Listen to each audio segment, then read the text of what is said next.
প্রসূনদা, মানে এই একটা গোলক ধাঁধায় ঘোরার মতোই অবস্থা তৈরি হয়েছে। সাধারণ মানুষ যে প্রশ্ন করবেন যে আমার সঙ্গে আইন একরকম ভাবে চলবে আর নেতারা আর একরকম আইন ভোগ করবেন, এবং সত্যি সত্যি বিভিন্ন প্রতিষ্ঠানের বিরুদ্ধে তো অভিযোগ উঠছে, আঙুল উঠছেই, মানুষ ভরসা তো কোথাও রাখতে পারছেন না। মুশকিলটা হচ্ছে, আচ্ছা আমরা বসে আছি মোটামুটি কলকাতা, তাই তো আলোচনা যারা করছি কলকাতারই বাসিন্দা। কলকাতার সাংসদ সুদীপ ব্যানার্জির বিরুদ্ধে অভিযোগ চলছে। আমাদের দমদম, আমি বরানগর বিধানসভা কেন্দ্রে সৌগত রায়, তার বিরুদ্ধে অভিযোগ চলছে। ওদিকে কাকলি ধবসিদাস সল্টলেকে, তার বিরুদ্ধেও অভিযোগ, সবই তো মামলা চলছে। ওদিকে অভিষেক ব্যানার্জি আরেকটু এগিয়ে গিয়ে তার বিরুদ্ধেও চলছে। কেউ কিন্তু আমরা দেখতে পাচ্ছি, আমরা চতুর্দিকে পরিবৃত হয়ে আছি এমন সাংসদ বা বিধায়কদের এতে কামারাটি মদনের বিরুদ্ধে মামলা চলছে। তো তারা সবাই কিন্তু এবং এদের মধ্যে অনেকেই যে বেশ কিছুদিন জেল কেটে এসেছে, কেউ হয়তো খাটেনি, কিন্তু তা বলে কি তাদের ভোটে জেতা না জেতার কোনো পরিবর্তন ঘটছে? মানুষের সাথে তারা বলছে আমাদের ফাঁসানো হয়েছে, অথচ শুভেন্দু অধিকারী ওই একই দোষে দুষ্ট ছিল, তাকে কিছু হয়নি। আসলে গত 20 বছরে যে 2005 সালটা উল্লেখ করা এই কারণে দরকার, 2005 থেকে 2025 এই সময়সীমার মধ্যে 20 বছরে ভারতীয় গণতন্ত্রের একটা বড় রকমের প্যারাডাইম শিফট বা অধঃপতন যাই বলা হোক না কেন হয়েছে। এই যে যারা জননেতা বলে আমরা মনে করি বা জনপ্রতিনিধি এবার বলুন, তারা একবার কেন যদি বারবার দল বদল করেন তাহলেও তারা ভোটে যেতেন, তারা যদি চুরি করেন তাহলেও তারা ভোটে যেতেন। আগে কিন্তু এই জিনিসটা ছিল না। তারা যদি আইন ভাঙেন তারপরে তারা আরো বিপুল ভোটে জিতে আসেন, এবং তারাই তারপরে কনভিক্টেড হতে হতে আবার দেখি না কার কনভিকশন হলো না, কারণ সে দলটা বদলে ফেলেছে। তো এটা সারা ভারতে প্রায় সব দলের ক্ষেত্রেই সত্য। এবং আজকের দিনে সবচেয়ে বেশি কথা এই কারণে উঠছে, দিল্লিতে আম আদমি পার্টি এই করাপশনের বিরুদ্ধেই তৈরি হয়েছিল, যে কারণে ঝাঁটা হচ্ছে তাদের প্রতিনিধি, ওদের ইলেকশন সিম্বল ছিল আমরা ঝাড়ু দিয়ে সব দূর করব। দেখা গেল তারা যতই তক্ক করুক না কেন তারা দুর্নীতিগ্রস্ত, কিছু তো বটেই। 2000 কোটি টাকা মদের থেকেই পাক যাই পাক, এতজন জেল কেটেছে, দুর্নীতিটা তাদের ক্ষেত্রে। এবং আমি আম আদমি পার্টির সাথে প্রথম দিকে যারা যুক্ত ছিল, পরে ছেড়ে চলে গেছে, সাংবাদিক আছেন, অন্যান্য আছেন, সেদিনকে প্রশান্ত ভূষণের সাথেও কথা হচ্ছিল, তারা প্রত্যেকেই মনে করেন আম আদমি পার্টি অরবিন্দ কেজরিওয়ালকে কেন্দ্র করে যে বলয় কিছু নেতা নেতৃত্বে আছে, দে আর করাপ্টেড, তারা মনে করে। এবং তারা বলছে আমরা জানতাম না এই লোকগুলো এত করাপ্টেড। আসলে ভারতের গণতন্ত্র গত 20 বছরে এমন একটা জায়গায় গিয়ে দাঁড়িয়েছে, মানে বহু দেশে তো গণতন্ত্রই নেই, আর চলে গেছে আমাদের প্রতিবেশী দেশগুলোতে তো গণতন্ত্র নেই। লাস্ট গণতন্ত্র যেটুকুনি ছিল বাংলাদেশে চলে গেছে, ভারতে এখন আছে। সেই গণতন্ত্রের এমন অপার মহিমা, আপনি দুর্নীতি করুন আর না করুন, কোর্টও ম্যানেজ হচ্ছে, এজেন্সিও ম্যানেজ হচ্ছে, তারা দোষ করলেও কিছু হচ্ছে না শাস্তি, সাময়িক কিছু জেল খেটে বেরিয়ে আসছে। এটা একেবারেই 20 বছরের মধ্যে যে গাড্ডায় পড়েছে, তাদের সাধারণ মানুষের দেখা ছাড়া আর কিছু করার নেই। এবং তার সাথে ক্যাপিটালের প্রবেশ, আমরা দেখতেই পাচ্ছি যে আদানির মামলা কিভাবে আমেরিকান কোর্টে পর্যন্ত সেটাকে স্টপ করে দেওয়া হচ্ছে। মোদি চলে যাচ্ছে, যাওয়ার আগে আদানির মামলা, ওইখানে ওই মামলার যে আইন সেটাই পরিবর্তন হয়ে যাচ্ছে। ভারতের ক্ষেত্রেও তাই হচ্ছে। একটা অদ্ভুত পৃথিবীর মধ্যে আমরা যে চলেছি। কালকে লেটেস্ট যেটা দেখলাম, যে গণতন্ত্রের এত বড় বড় কথা বলে আমেরিকা, সেখানে ইলন মাস্ক তার ইচ্ছে মতো ট্রাম্পকে নিয়ন্ত্রণ করছে এবং ক্যাবিনেট দেখিয়ে বলে দিচ্ছে যে এই হবে। তো সারা পৃথিবীরই গণতন্ত্রের সংকট, আইন আদালতের সংকট। ট্রাম্পের মতো একটা লোক যে সত্যি আদালতে দোষী, তাকে বলা হলো নিউ ইয়র্কের, না তাকে এখন ওই আপাতত ছেড়ে দেওয়া হলো। এটা গোটা পৃথিবীর সংকট। যে কটা দেশে গণতন্ত্র ঠিক আছে, গণতন্ত্র তো বেশি দেশে নেই। লিবিয়া থেকে শুরু করে ইজিপ্ট, এদিকে আরব দুনিয়া থেকে শুরু করে আফগানিস্তান, কোথাও গণতন্ত্র নেই। ভারতে টিম করে জ্বলছে, এই শ্রীলঙ্কায় হচ্ছে, আবার পেরিয়ে যান বাংলাদেশ, মায়ানমার, বার্মা থেকে শুরু করে চায়না, ওদিকে নর্থ কোরিয়া, কোথাও কোনো গণতন্ত্রের পর্যন্ত নেই। যেখানে আছে সেখানেও গণতন্ত্রের যে অদ্ভুত ভাবে মানে ডিগ্রেডেশন হয়েছে এবং তার সাথে শাসন ব্যবস্থা যুক্ত হয়ে পড়েছে, তার প্রতিচ্ছবি আমরা ভারতেও দেখছি।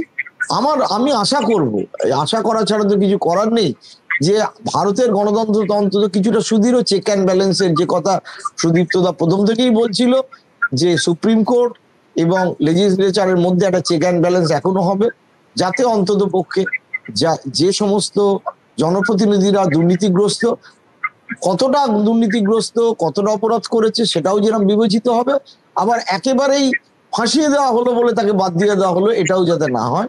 এটাই এর মধ্যে ভারসাম্য কোথাও একটা ফিরে পেলে তবেই অন্তত গণতন্ত্রটা এগোবে আমাদের দেশে।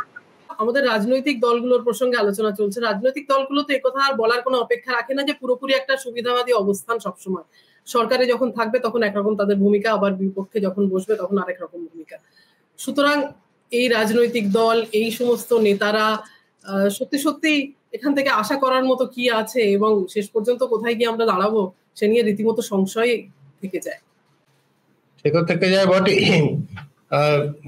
আমি যে ক্যাশ ফর কোয়ারি স্ক্যামের কথা বলছিলাম, তখন লোকসভায় বিরোধী দল নেতা ছিলেন তো লালকৃষ্ণ আদবানি। যখন যে শাস্তি দানের জন্য যে কমিটি গঠন করা হয়েছিল সেখানে বিজেপি প্রতিনিধিরা ছিলেন। আদবানিজির সঙ্গে প্রণব মুখার্জি খুব চমৎকার কথাবার্তা হয়েছিল, দুজনেই একমত ছিলেন যে এটাই শাস্তি হওয়া উচিত। কিন্তু যখন শাস্তি ঘোষণা হয় তখন ওই লালকৃষ্ণ আদবানির নেতৃত্বে বিজেপি সদস্যরা, আবারও বলছি 11 জনের মধ্যে 6 জন ছিলেন বিজেপি, লোকসভার ক্ষেত্রে 10 জনের মধ্যে 6 জন ছিলেন বিজেপি তখন ওয়াকআউট করেছিল। আদবানির বক্তব্য ছিল যে এটা হচ্ছে লঘু পাপে গুরু দণ্ড দেওয়া হলো, কারণ এটা হচ্ছে, উনি যেটা বলেছিলেন এটা হচ্ছে ক্রাইমের থেকে বেশি স্টুপিডিটি। আজকে যে আবার দেখুন উল্টো দিক থেকে দেখি আর কি, সুপ্রিম কোর্ট যে কারণে ওই বিহার লেজিসলেটিভ কাউন্সিলের আরজেডি নেতা সুনীল কুমার সিংকে তার সদস্যপদ ফিরিয়ে দিল, সেটা বললো কিন্তু যে লঘু পাপে গুরুদণ্ড দেওয়া হয়েছিল।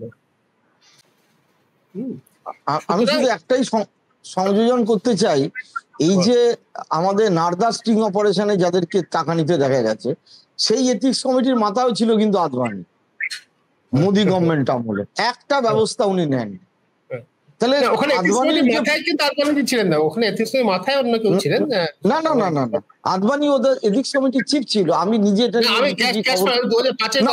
না তখনকার কথা বলছি না, এখনকার কথা বলছি। মোদি গভর্নমেন্টে নারদা স্টিং অপারেশনে সুদীপ মানে আমাদের এখানে যে কজন সাংসদ টাকা নিয়েছিলেন ধরাগঞ্জে, কাকলি ঘোষ থেকে শুরু করে নামা, এবং সেখানে আদবানি ছিল। আদবানি 5 বছরে কিছুই করেনি, মিটিং পর্যন্ত ডাকেনি। অর্থাৎ আদবানির তখনকার ভূমিকা 2005 এবং 2016 যে সময়কার 14 পরের উনি এথিক্স কমিটি, সেই ভূমিকাটাও ওই গণতন্ত্রটা নষ্ট হওয়ার মতো কতটা নষ্ট হয়েছে এটা খুব পরিষ্কার। সেই আদবানি একটা মিটিং অবধি ডাকেনি যে এদেরকে বাতিল করা হবে কি হবে না। ওখানে কোবরা পোস্টে স্টিং অপারেশনে চলে গেল ক্যাশ নিয়ে, আর এখানে ক্যাশ নিয়ে আজ পর্যন্ত আমি এটা সাপ্লিমেন্ট করলাম। প্রচুর চিন্তার কিছু, তিনি এখন মার্গদর্শক হিসেবে আছেন, পথ দেখাচ্ছেন এখন বর্তমান কেন্দ্রীয় সরকারকে। আমি যেটা বলতে চাই সেটা হচ্ছে, মূল বিষয়টা তখনও ছিল যে লঘু পাপে গুরুদণ্ড দেওয়া হয়েছে, এটা আইনসভা মনে করেছিল, আর পার্লামেন্ট আর কোর্ট মনে করে, কোর্ট একটা মানে কত পাপে কত দণ্ড দেওয়া উচিত তার একটা বিধি ঠিক করে দিচ্ছে। এই সংঘাতটা আগামী দিনে আরো থাকবে। তো প্রসঙ্গ যেভাবে বললো আর কি, সত্যি একটা সারা বিশ্বের সংকট। মানে আমি অন্য একটা প্রোগ্রামে এখানে বলেছিলাম যে কনভিক্টেড ফেলান, আমেরিকানের ফেলান বলে আমরা ক্রিমিনালকে, কনভিক্টেড ফেলান সে পৃথিবীর সব থেকে শক্তিশালী দেশের নির্বাচিত প্রেসিডেন্ট হতে পারে। ফৌজদারি অপরাধে দণ্ডপ্রাপ্ত আসামি যদি আমেরিকার প্রেসিডেন্ট হতে পারেন, বিহার লেজিসলেটিভ কাউন্সিলে তিনি পারেন কিনা এদের প্রশ্ন উঠবেই। কিন্তু সিরিয়াসলি যে কথাটা ওঠে সেটা হচ্ছে, আমি মনে করি সোফিয়া, যতক্ষণে দ্বন্দ্বটা আছে আমাদের দেশে সুপ্রিম কোর্ট এবং আইনসভার মধ্যে, সরকারের মধ্যে দ্বন্দ্বটা আছে, যে একজনের কথার অন্তত কিন্তু উত্তর দিতে হয়, অন্তত যুক্তি সাজিয়ে কিছু বলতে হয়, অন্তত তর্ক বিতর্কের মাধ্যমে বিষয়ের নিষ্পত্তি হয়, রাস্তায় নেমে একটা প্রতিষ্ঠানকে উপড়ে দিয়ে নয়, ততক্ষণ পর্যন্ত আমি মনে করি যে ওই যে কিছু আশা বেঁচে থাকে, প্রাণের ক্রন্দনে আছে না, কিছু আশা বেঁচে থাকে। ব্যাস এটাই বলার, তার বাইরে খুব বেশি বলার কিছু নেই।